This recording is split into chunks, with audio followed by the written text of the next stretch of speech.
Emotions create habits, and celebration is a superpower. People who celebrate create habits most quickly. If you think about it, there is a lot going on in your life, in the world, that has formed as habits because of that connection that gets wired in the brain, whether it is food as reward or the sort of like addictive almost quality of playing video games or always checking your email. There's a certain hit that you get when something is in there that is surprising or good news or whatever, that becomes something that starts to wire the emotion toward the activity, and then you tend to repeat it. Emotions make behavior change automatic. You're not having to stop and ask yourself, am I going to do this, or don't forget to do that. It is habit, so it's automatic. There's nothing to decide. It naturally happens.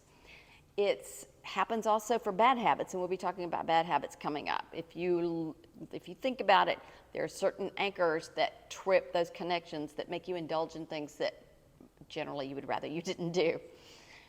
There's a difference between deciding that you're going to provide yourself an incentive for doing something, like what we see often in the fitness industry, where people come in and they say, I promised myself if I lose 15 pounds, I'll go out and buy myself all new workout wear.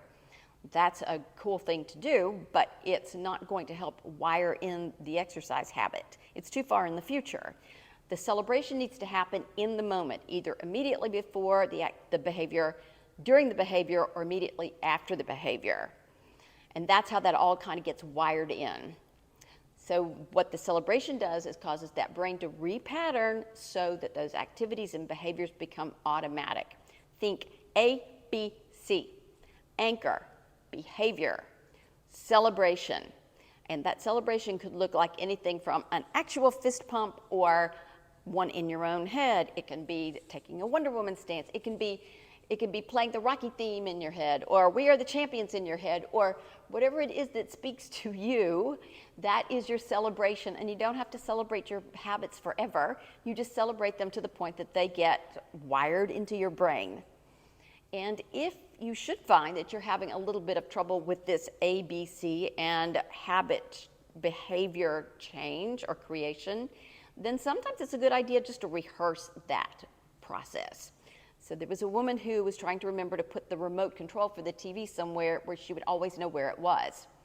And so she created the anchor of, when I turn the TV off, the behavior of, I'm going to put the remote on the mantle, and then she celebrated.